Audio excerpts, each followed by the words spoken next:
Hours. They giving you any shit yet? Yeah. Oh yeah. A bunch of cowards. They've been taking a lot of pictures of us. Yeah, they follow me around. Picture of your tattoo? What? Can I get a picture of your DM tattoo? Jamie, let me get in front of you. Hi! I don't have to hide my face because they already know who I am. How you guys doing? Can you speak for the camera a moment, Jamie? Yes, what's up? I heard you on Bubba. Yes, Bubba the Love Sponge. He is wonderful. It was good. I was a little hungover when I did the interview. That's what made it great. Yeah, they are all about dissing on the Scientologists down on that show, which is awesome. Many of y'all have been to Clearwater? Anybody here been to Clearwater? Clearwater is, once you go to that city, you will see Big Brother in full effect. I mean, they have their own bus line down, downtown. They have 200 video cameras everywhere. I couldn't get a stick of gum in a liquor store because I'm an SP or whatever. And it's obvious they just have completely overthrown and overtaken the town. And, so it's completely surrounded and you feel that compound type quality to it. So it's scary as shit walking around. You see the little fresh-faced Scientologists getting off the bus and walking around in their pseudo-military uniforms and looking like a failed Navy students. And, Hey, Jamie, can they join the military? Can they join the military? They wear Navy uniforms. Do they join the military? I think most Scientologists would probably get shot in a regular military confrontation, so that would be my guess. I mean, a lot of it just came from L. Ron's sick, pathetic, need to reclaim his very sad and sort of pathetic military history. So, he's obsessed with being the Commodore and the skipper.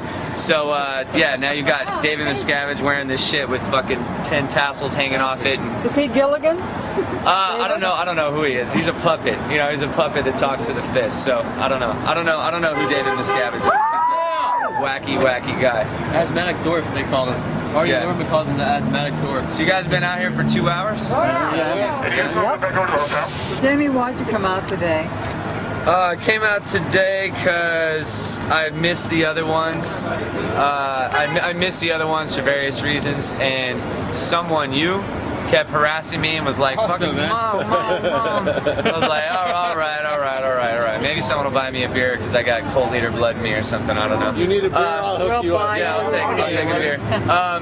A lot of it is that I like the new slant that Anonymous is taking.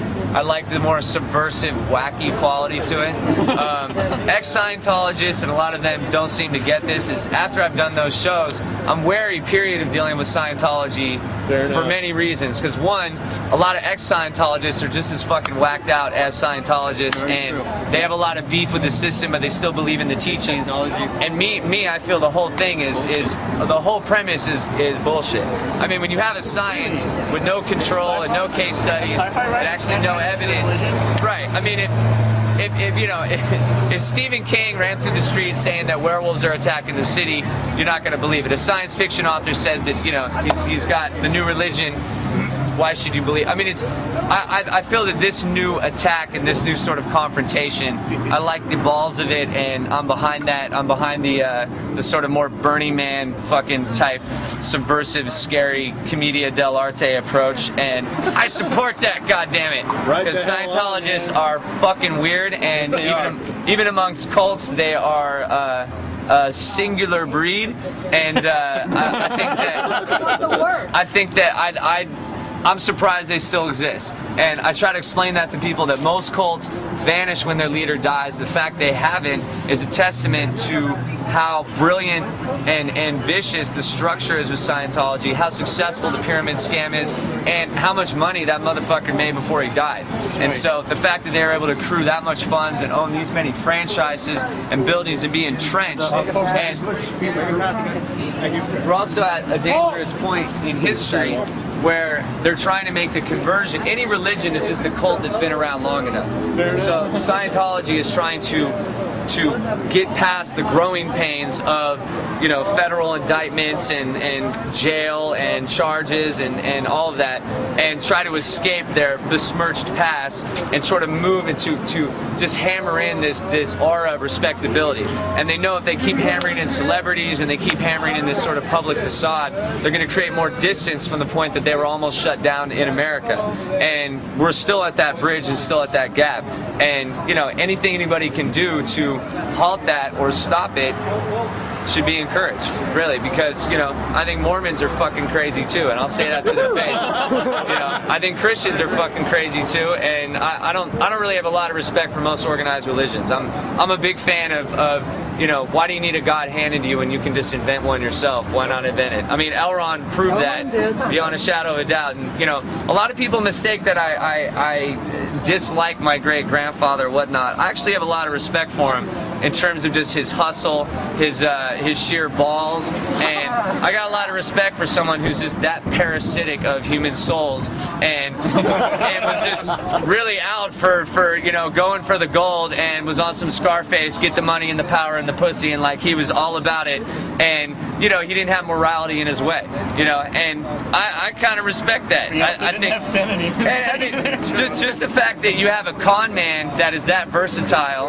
and becomes that diluted over time, and you know, is flying around on his jets and flying around, you know, sailing around on his own private yacht with little messenger girls and hot pants and shit like that. That's kind of that rider hammering away wet ass. To go from sci-fi westerns and Pulp Fiction and shit like that to becoming this you know, warlord, cult leader, you know, and dying a billionaire, it's pretty impressive. It's not a bad slide. But I don't have respect for sheep. I don't have respect for lemmings. And the sad thing is I especially don't have respect for something that only calls itself a religion so they can hide under tax brackets in America and hide behind the shield of that, but at the same time really parades itself as a science. That's just dangerous. Not to mention most of their science is just jacked from Freud anyways. You know, the reactive mind and all that subconscious it's the same bullshit. So, and it's shit that he came up with in the 50s. And, you know, Xenu, you can't fuck with Xenu. I mean, Xenu is still alive in a cave somewhere, so everyone needs to watch out. It's one of those days, those chains are coming loose, all right? And these Scientologists are going to be in a world of shit when that happens. So, whenever he comes around. So, I mean, stuff like South Park and Xenu and so on, that's the Scientology people need to know. Because Scientology is brilliant at indoctrinating people with personality tests and leading them in and making it easy, and making it pop psychology and making it a real easy slide into the weird, you know, cloistered world of it. And it's really brilliant at manipulative programming. You know, I mean, you're using an e-meter, it's basically a lie detector, you're giving yourself hypnosis, you're training other people in hypnosis, you become indoctrinated in this entire alternate universe with its own terminology and slang. You're giving yourself little electric shocks when you put the little e-meter on, and electrified juice cans, and it's pretty ingenious in terms of cult programming. I don't imagine, I mean, it'd be difficult to create this in a film and actually perpetuate it. It would seem like bad sci-fi, you know, and the fact is that it continues to perpetuate, and the fact that documents like Xenu are still out there, and yet they still survive and still manage to perpetuate themselves as a science is audacious, you know, is really pretty amazing. So you need something as ridiculous as the Anonymous and you guys to come out and contrast them with the absurdity of your damn selves. So I'm cheering for that. That's my vote. Woo! Thank you. Thank you, Jamie! Yeah! Can we go over that now? Yeah, let's go back.